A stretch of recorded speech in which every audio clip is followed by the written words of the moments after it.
नमस्कार दोस्तों, स्वागत है आप सभी का यूपीएससी उत्कर्ष में। मेरा नाम है पूजा द्विवेदी। हाल ही में सौर्य एयरलाइंस का एक विमान दुर्घटनाग्रस्त हो गया और ये परेशानी कहाँ उत्पन्न हुई है? नेपाल में। This incident has brought us back to question कि टेबल टॉप रनवेज कितने ज़्यादा सेफ हैं या कितने ज़्यादा डेंजरस हैं। टेबल टॉप रनवेज ज़्यादातर आप हिली एरियाज़ में पाएंगे, स्पेसिफिकली उन एरियाज़ में जहाँ पे एलिवेशन ऊपर है, यानी कि वो पहाड़ी वाले क्षेत्र हैं।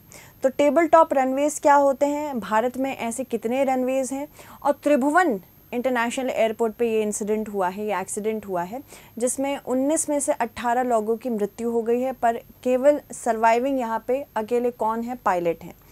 टेबल टॉप रनवेज की वजह से हुआ है कि नहीं हुआ है, ये जानना तो ज़रूरी है। साथ ही साथ ये भी जानना ज़रूरी है कि नेपाल की हिस्ट्री क्या रही है एविएशन इंडस्ट्री में। एविएशन में नेपाल की हिस्ट्री हमेशा से क्वेश्चनेबल रही है, और त्रिभुवन एयरपोर्ट एक ऐसा एयरपोर्ट है जहां चाइना ने बहुत ज़्यादा इन्वेस्ट किया है। तो चलिए इसी के बारे में आज जानेंगे। 18 लोगों की मृत्यु हो गई है, बस एक ही बच्चे हैं जो कि पायलट हैं, लोन सर्वाइवर हैं, और फिलहाल ये हॉस्पिटलाइज्ड हैं। बट यहाँ पे पर्टिकुलरली क्वेश्चन पूछा जा रहा है कि त्रिभुवन इंटरनेशनल एयरपोर्ट पे इतनी ज़्यादा दिक्कतें कैसे हो रही हैं। हाल ही में नेपाल की राजधानी काठमांडू के त्रिभुवन अंतर्राष्ट्रीय हवाई अड्डे पे ऐसा हुआ, और यहाँ पे काठमांडू इस क्षेत्र में है, त्रिभुवन इंटरनेशनल एयरपोर्ट जहाँ पे स्थित है। स्पेसिफिकली अगर मैं बात करूँ, ये कहाँ जा रहे थे? ये पोखरा जा रहे थे। यहाँ पे पोखरा स्थित है, काठमांडू से आप देखेंगे वेस्ट की तरफ, तो पोखरा की तरफ कूच कर रहे थे जहाँ पे ये एक्सीडेंट हुआ है। ठीक है, तो इसके बारे में तो हम विस्तृत तौर से चर्चा करेंगे। जैसे कि आप देख सकते हैं, नेपाल हमारा एक नेबरिंग कंट्री है, साथ ही साथ ये इंडिया और चाइना के बीच लैंडलॉक्ड है।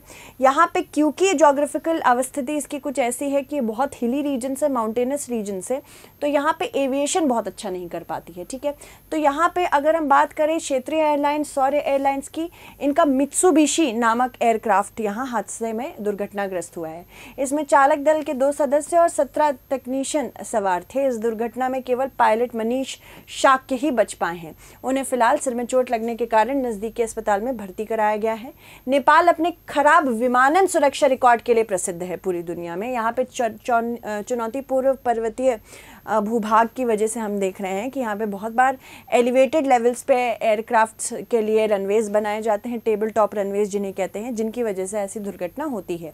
नेपाल के नागरिक उड्डयन प्राधिकरण ने कहा कि विमान सुबह 11:11 पर हवाई अड्डे से उड़ान भरता है। रनवे 2 से उड़ान भरने की तुरंत बाद विमान दाईं ओर की तरफ मुड़ गया और रनवे के पूर्वी हिस्से को दुर्घटनाग्रस्त कर गया। और प्रत्यक्षदर्शियों के अनुसार टेक ऑफ के दौरान विंग टिप जमीन से टकरा गई, उसके बाद विमान पलट गया। साथ ही साथ प्रत्यक्षदर्शियों ने यह भी बताया कि विमान में तुरंत आग लग गई और वह रनवे के पूर्व में एक गहरी खाई में भी जा गिरा। तो टेबल टॉप की बात करें तो कुछ इस प्रकार से होता है। ये ऐसे ऊंचाई वाले क्षेत्रों में स्थित होता है। जैसे आप सामने खड़े रहेंगे तो आपको रनवे कुछ यहाँ पे एंड होता हुआ दिख रहा है, और इसके बाद खाई होती है। इसी वजह से यहाँ पे एरर का मार्जिन बहुत कम होता है। आपको एक ही बार में पहली बात तो उड़ान भरनी होती है, और उड़ान भरने के लिए आपको कम एरिया दिया जाता है। इस वजह से टेबल टॉप रनवेज फिर से चर्चा में आ गए हैं। ठीक है, तो यहाँ पे ये डेंजरस खाई है, यहाँ पे पर्टिकुलरली एरिया कम है, और साथ ही साथ रात में अगर उतरते हैं, एक और बार इंडिया में भी ऐसा हुआ था, जब आपको शायद याद होगा, वंदे भारत के मिशन के अंतर्गत हम जब बाहर फंसे हुए नागरिकों को, भारतीय नागरिकों को वापस ला रहे थे, तो कोझिकोड में ये इंसिडेंट हुआ था, जिसमें इंडियन एयरलाइंस का एक एयर इंडिया, बेसिकली अगर हम बात करें, इंडियन एयरलाइंस का एक विमान क्षतिग्रस्त हो गया था। ठीक है, तो इंडिया में भी कहाँ कहाँ है? 5 जगहों पर है पूरे भारत में, और जैसे कि आप देख सकते हैं ये पहाड़ी क्षेत्रों में है। तो यहाँ पे कुल्लू, शिमला में टेबल टॉप रनवे है, साथ ही साथ लेंगपुई है, मंगलुरु और कोझिकोड भी है। पूरी दुनिया में और कहाँ कहाँ ऐसे देखे जाते हैं? एक काठमांडू नेपाल में भी और जगहों पर भी है, बट काठमांडू नेपाल में त्रिभुवन है, और साथ ही साथ भूटान में पारो है। तो ये कुछ ऐसे एरियाज़ हैं जो टेबल टॉप रनवेज बहुत ज़्यादा ख़राब माने जाते हैं इसी वजह से, क्योंकि यहाँ दुर्घटना का बहुत ज़्यादा चांस होता है, एक्सीडेंट्स के बहुत ज़्यादा चांस होते हैं। और क्वेश्चन पूछा जाता है कि आखिर टेबल टॉप रनवेज बनाए ही क्यों जाते हैं। यह अभी भी स्पष्ट नहीं है कि दुर्घटना किस कारण हुआ। घटना के फुटेज की समीक्षा करने वाले कुछ कह रहे हैं कि दुर्घटना के पीछे चढ़ाई विफलता के रूप में जाना जाने वाला कारण था। विमान उड़ान भरने के बाद सफलतापूर्वक ऊंचाई हासिल करने में असमर्थ रहा, इस वजह से भी हम मान सकते हैं कि ऐसी दुर्घटना हो गई। चलिए अगर बात करें टेबल टॉप रनवे ऊंची सतहों, पहाड़ियों और प्लेटफॉर्म पर बनाया जाता है। इसके एक या दोनों सिरों पर ऊंचाई होती है और आमतौर पर इसके पास एक खाई भी होती है। जब विमान उतरता है या उड़ान भरता है तो पायलटों को एक भ्रम का सामना करना पड़ता है, जिससे उन्हें लगता है कि वो मैदान के समान स्तर पर है। इस तरह के रनवे पर उतरने और उड़ान भरने के लिए बहुत अधिक सटीकता चाहिए और अनुभव चाहिए। नेपाल में त्रिभुवन अंतर्राष्ट्रीय हवाई अड्डे सहित कम से कम 7 हवाई अड्डे टेबल टॉप रनवे पर हैं। इसके अलावा त्रिभुवन हवाई अड्डा काठमांडू घाटी में स्थित है, जहां से हिमालय की पहाड़ियां दिखाई देती हैं। यह हवाई अड्डा समुद्र स्तर से 1338 मीटर की ऊंचाई पर है। हिमालय की उपस्थिति से मौसम भी प्रभावित होता है। हवा, धुंध, बारिश और सर्दियों के मौसम के कारण दृश्यता कम हो जाती है, इसलिए यहाँ पे लैंडिंग करना भी बड़ा मुश्किल है। अगर बात करें एविएशन सेक्टर में नेपाल का प्रीवियस रिकॉर्ड कितना खराब है, उसके लिए कुछ डेटा है हमारे पास।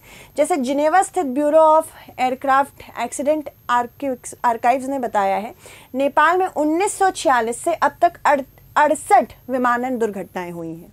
इसके अलावा कुल 900 लोगों की इसमें जान जा चुकी है। एविएशन सेफ्टी नेटवर्क के अनुसार घातक दुर्घटनाओं की संख्या 1919 से 41 है, मतलब 1919 ईयर, जिसमें कुल 878 मौतें हुई हैं। नेपाल में अपेक्षाकृत कम संख्या में विमान उड़ान भरते या उतरते हैं, तो ये संख्या बहुत अधिक है। पहाड़ी इलाके, नए विमानों और बुनियादी ढांचों में निवेश की कमी है। नेपाल में हवाई पट्टियां अक्सर पठारों या कटे हुए पहाड़ों पर खतरनाक तरीके से रखी जाती हैं, और अगर इसी तरह का इनका रिकॉर्ड रहा, क्योंकि जोग्राफिकल इश्यूज़ हैं, तो यहाँ पे अब हवाई जहाज़ ना यहाँ से उड़ेंगे ना यहाँ उतरेंगे। तो जितने लोगों ने यहाँ इन्वेस्ट किया होगा उनको भी डर लगेगा, क्योंकि यहाँ एम्प्लॉयमेंट ही नहीं रहेगा फिर। तो इन्वेस्ट सबसे ज़्यादा त्रिभुवन में किसने किया, मैंने बताया चाइना ने बहुत ज़्यादा इन्वेस्ट किया है त्रिभुवन एयरपोर्ट पे। उन पर उतरने के लिए उच्च स्तर के कौशल की भी आवश्यकता है, और पायलट की गलतियों के कारण अक्सर दुर्घटनाएं हो जाती हैं। छोटे रनवे हल्के, अक्सर एकल इंजन वाले विमानों को ही संभाल पाते हैं। हालांकि ये खराब मौसम के प्रति अधिक संवेदनशील होते हैं, जो नेपाल में आम बात है। काठमांडू हवाई अड्डे भी पायलटों के लिए एक चुनौती बन चुके हैं। हालांकि इसमें अपेक्षाकृत लंबा 3350 मीटर का रनवे है, जो भारी विमान को भी उड़ाने में समर्थ रहता है। अब जिस ऊंचाई की बात कर रहे हैं, यहाँ पे कुछ चुनौतियाँ हैं, जैसे कि बहुत ज़्यादा ऊंचाई है, 1338 मीटर की ऊंचाई है। विमान को कम हवा के कारण उड़ान भरने के लिए अधिक गति की आवश्यकता होती है।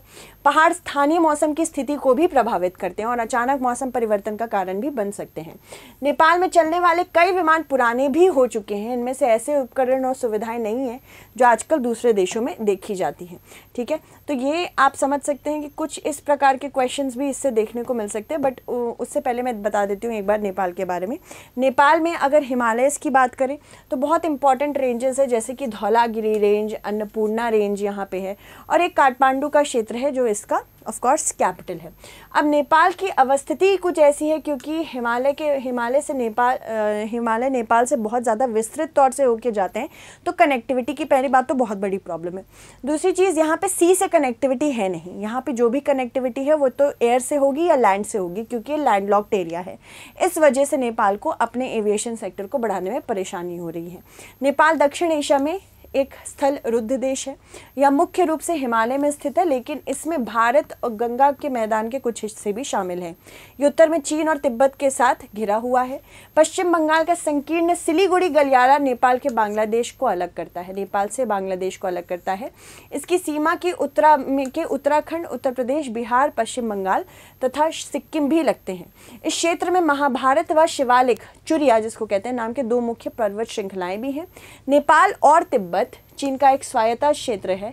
उसके बीच स्थित तकरीबन 8848 मीटर ऊंचा माउंट एवरेस्ट भी है। अब ये 50 हो चुका है, 8850 हो चुका है। नेपाल में हिमालय में माउंट एवरेस्ट की ऊंचाई अभी भी बढ़ रही है। रीज़न क्या है? इंडियन प्लेट यूरेशियन प्लेट के अंदर यहाँ पे सबडक्शन हो रहा है, इस वजह से। सबसे ऊंची बिंदु यहाँ पे पूरी दुनिया में यही मानी जाती है। 19वीं शताब्दी में इस पर्वत का नाम भारत के पूर्व महासर्वेक्षक जॉर्ज एवरेस्ट के नाम पे पड़ा है। इस पर्वत को तिब्बत में चोमोलुंगमा कहते हैं। ठीक है, और सागरमाथा नेपाल में कहते हैं। एवरेस्ट पर चढ़ने का सबसे पहला रिकॉर्ड न्यूजीलैंड के पर्वतारोही एडमंड हिलरी ने बनाया था और उनके गाइड तेंजिंग नोर्गे भी इसमें शामिल थे। चलिए एक बार देख लेते हैं क्वेश्चन। निम्नलिखित कथनों पर विचार करें। माउंट एवरेस्ट को तिब्बत में चोमुलुंगमा और नेपाल में सागरमाथा के नाम से जाना जाता है। एवरेस्ट पर चढ़ने का सबसे पहला रिकॉर्ड न्यूजीलैंड के एक पर्वतारोही एडमंड हिलरी के नाम पर है। तो आप इसका आंसर मुझे कॉमेंट सेक्शन में ज़रूर बताएं। Thank you so much everyone, take care.